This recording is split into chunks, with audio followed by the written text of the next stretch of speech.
Microphone is on, everybody. Calm down. Okay, everybody, calm down.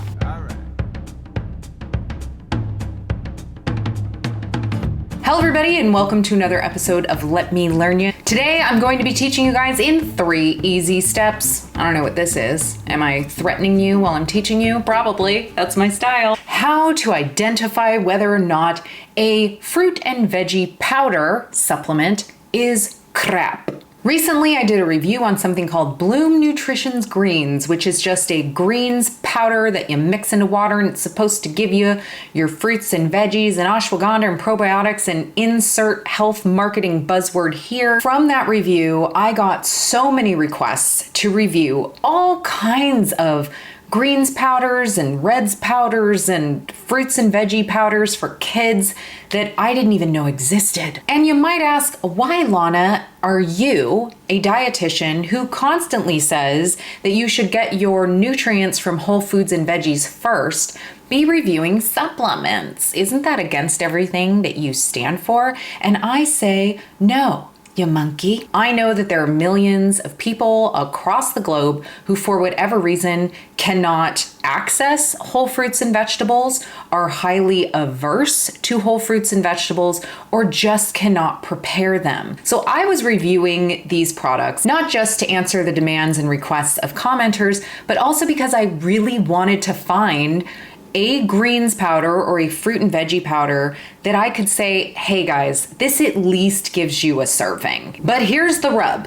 I reviewed about 10 stinking greens powders, and after the 10th one, I was like, I'm just seeing the same thing over and over again. It's like they're literally just copying each other. Trying to review all of these greens powders is like playing whack-a-mole. There's always gonna be a new one that's popping up. I am one human being and cannot keep up with all those little moles popping up. So instead of me reviewing all of these products, I'm gonna get you to do it. So that is why today I'm going to be teaching you how to analyze these powders and see if they're worth your chowders. I think chowder is a term for money. If it's not, I'm going to use that to describe money from now on. And then I'm going to talk like this. See, bringing back this talk. Hey man, you got my chowder? You borrowed my chowder?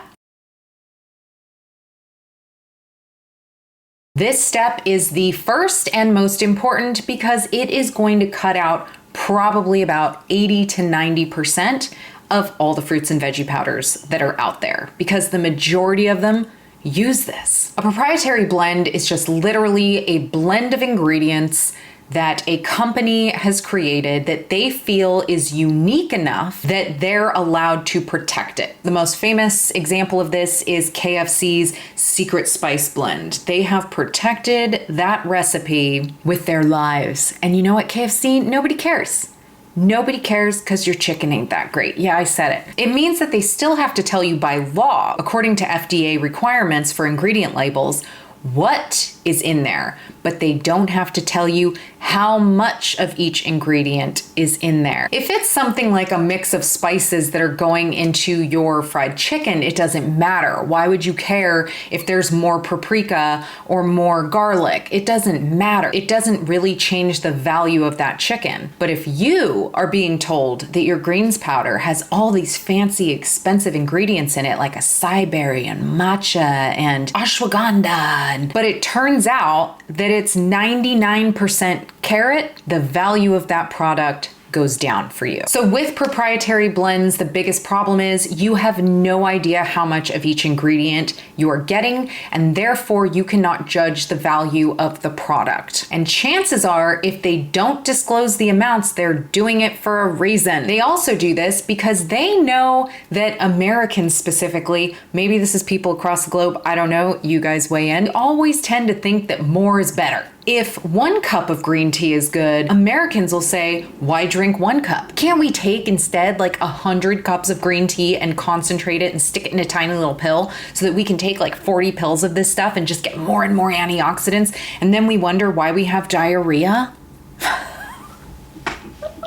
So with these greens powders, what they do is, okay, we're gonna put fruits and veggies in there, right? But we're not just gonna put one fruit or one veggie. We're gonna put 16 different fruits and 16 different veggies. And then we're also going to put in 10 different adaptogens. And we're also gonna put in probiotics and then enzymes. Let's stop and think about that. You're getting a tiny little scoop that fits about 30 something different ingredients in it. Do you think that it is feasible that you are getting enough of each of those 35 ingredients in this tiny little scoop to give you any benefit? Sometimes though, you can call shenanigans, even though it's a proprietary blend. They will break up their blends sometimes in fruit and veggie blend, adaptogen blend, enzyme blend, and they will put the milligrams or grams next to that. I did this with the Bloom greens powder because they shared how many milligrams were in their adaptogen blend. They had like 8 different adaptogens in there, one of them being ashwagandha. And I can't remember the exact amount. I think it was like 300 milligrams for the entire adaptogen blend. Ashwagandha studies have usually only shown benefit if taking it in 1 to 3 grams 1 to 3 times a day. If their entire adaptogen blend was just ashwagandha, you'd still only be getting 300 milligrams. But it wasn't just ashwagandha. They put all these other adaptogens in there. Another way you can call shenanigans on these proprietary blends is knowing that the FDA requires ingredients to be listed in order of weight. Whatever makes up the majority of the product, basically, will be in the first couple ingredients. So you can use that when looking at these fruits and veggie powders. For instance, you can see that kale is the first listed ingredient, or maybe carrot, which means probably the majority of the blend is just kale or carrot. And all the other little fancy things listed so far towards the end are just in trace tiny amounts. They're literally placed in there to make you think you're getting more bang for your buck. More chowder for the powder.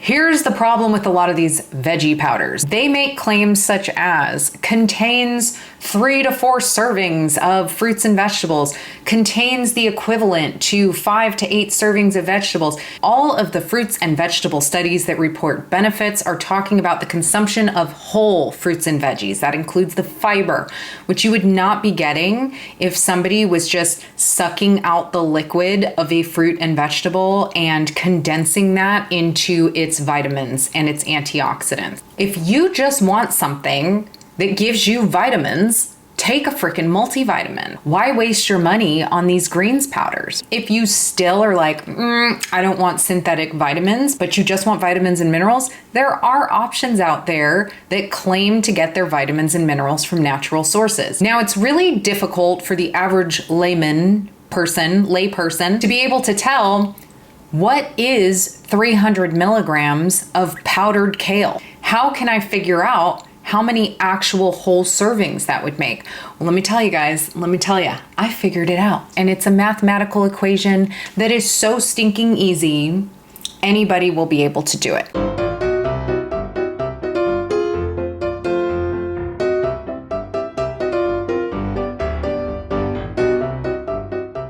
This only applies to averages. Every fruit and veggie is slightly different. They have different water contents.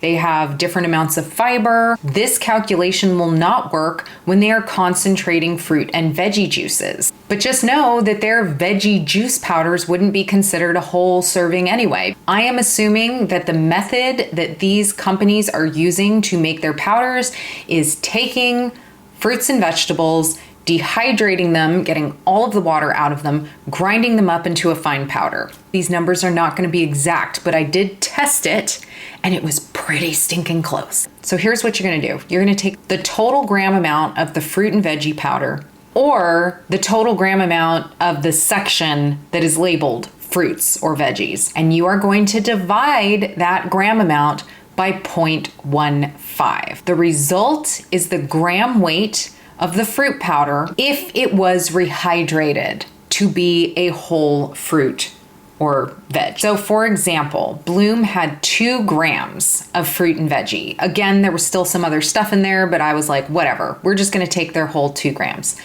I divided 2 grams by 0.15 and that equaled 13 grams of rehydrated whole plant matter. So once you've made this calculation, you've got your final number, here's what I want you to compare it to. The current recommendations in the United States and in many countries, and this also comes from the World Health Organization and various health organizations, is to eat at least 5 to 7 servings of fruits and vegetables, which generally equates to about 400 grams of whole fruits and vegetables. In general, if you take that number, and this will be different depending on the type of fruit and veg you eat, so take it with a grain of salt. 1 serving is equal to 60 grams. Compare that to the 13 grams of whole fruit and veg you're getting in Bloom. To get even close to the equivalent of 1 serving of fruit and vegetable, you would have to take in 4 scoops of Bloom powder a day. Most fruit and veggie powders that I looked at had this issue over and over and over again. What these powders would have to give you about a serving of fruit and veg,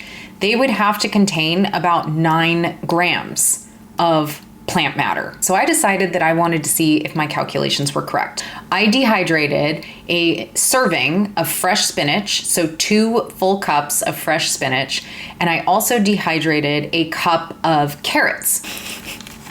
This is a serving of spinach right here. This is equal to about 7 grams of plant matter. Okay, keep that in mind. This is my cup of carrots. This is closer to 10 grams. What's the average of 10 and 7? 9. So what I noticed was that most of these fruits and veggie powders only contained about 1 to 2 grams of actual plant matter, even when I had to include non-fruit and veggie items because their ingredient label was just super whack. On average, that would equate to about 7 to 13 grams of whole fruit or veg, or 11 to 20% of 1 stinking serving of fruit and veg. That is not enough for me as a dietitian to even call this a supplement. So check the ingredient label for things like maltodextrin and especially something called VitaFiber that has a little like trademark logo after it.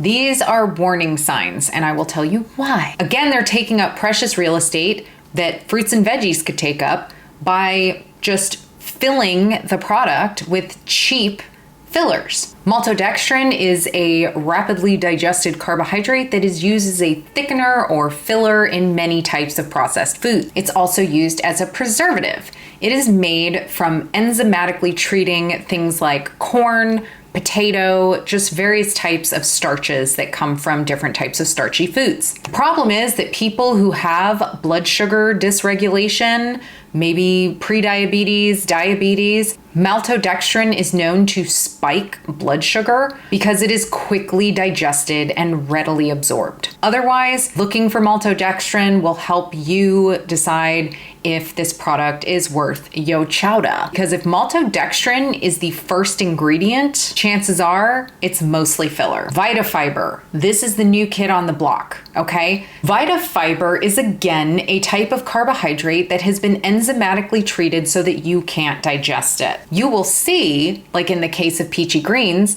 that the absolute majority of this product is VitaFiber. But when you look under fiber, dietary fiber grams, there's like 1 gram, 2 grams. It's because this product cannot list itself as being a dietary fiber. But they trademarked the name VitaFiber so that they can put VitaFiber in the ingredient list. You scan your eyes over it and you're like, oh, there's fiber in this. It is not. It is a sweetener. That's what it's used for in these products. It's one of the reasons why I believe peachy greens is reported to taste very good, because the majority of the product is just this indigestible sweetener. There is no health benefit at all from this product, and it is taking up the majority of the real estate that again could be used for fruits or vegetables. So those are the 3 steps that will just knock out probably 99.5% of the greens powders out there. A couple extra things you can look for that aren't big enough for me to include them in the 3 main steps, but are worth honorable mention are nonsense claims. If the company is making claims like, will reduce bloat, help you lose weight, cure all of your digestive problems. Like literally, I saw one that said it will cleanse your organs. If they're making all these claims, red flag. Absolute red flag. The nonsense claims that there are 2 to 5 servings of fruits and vegetables in their tiny little scoops. Red flag. If they claim that all you have to do is sprinkle a little bit of their goodness on your macaroni and cheese to get the benefits of like 1, 2, 3 servings of fruits and vegetables, red flag. Additional red flags. That they include probiotics, but they do not include the CFUs, that is colony forming units, and instead use something like grams. There's no way of you knowing without the inclusion of CFUs how many viable probiotics are in that product. They include enzymes. Now the jury is still out on this one. There's a little bit of confusion, a little bit of debate, but here's what we do know from the scientific perspective. When proteins enter your stomach, they come in contact with your stomach acid. Stomach acid denatures or pulls apart these proteins. Enzymes need to maintain their shape in order to do their thing, in order to help you to digest food, for instance. The majority of enzymes are proteins. Those enzymes will be denatured by your stomach acid and not have any function or effect when they finally make it to your small intestine where they need to work, unless those enzymes are in enteric-coated capsules to survive that stomach acid. With these greens powders and these fruits and veggie powders, clearly they're not in capsules. Certain enzymes are not proteins. Certain enzymes have been shown to maintain their function at certain pH levels. Do you know by looking at their ingredient label which enzymes they are? Are they the ones that survive your stomach acid? And chances are they're not being specific enough for you to be able to look that up.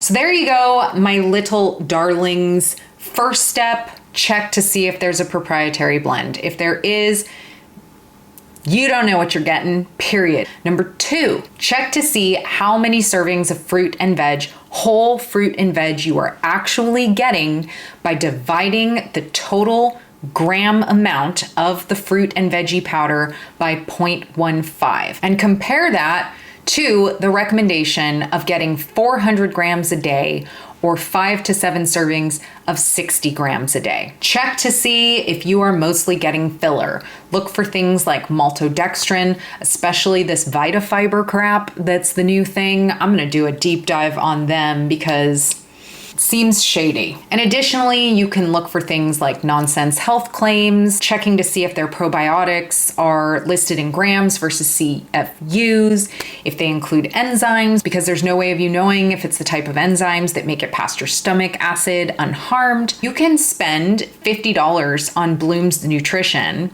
and take a scoop of this stuff that I've heard tastes like butt, by the way, or you can eat like 5 baby carrots and maybe a quarter to a half of an apple. That's the equivalent of the fruit and veggie that you're getting in that scoop. But if you are somebody who can't do that for whatever reason, I'm not giving up. I'm still looking. I'm still looking, you guys. And let me tell you, after I dehydrated my own veggies, I'm like, should I make a veggie powder? Like just bare bones. There's literally just fruits and veggies in here. No fancy adaptogen, probiotic, nothing. Let me know if you would want me to make a version of this product, because I know there's a lot of you who could really benefit from a product like this and who want a product like this. That's everything for today. If you guys want to see these steps and methods in action, definitely head to my TikTok account, although who knows what's going to happen with that, thanks to our government being dumb. And check out my reviews playlist because I reviewed about 10 different greens powders, so you can check them out there. I hope that this will help you be a little more discerning in looking at these products and not wasting your money on them, or maybe finding a really good one. Thank you so much again for watching. I hope y'all have a wonderful rest of your week, and I will see you in the next video. Bye.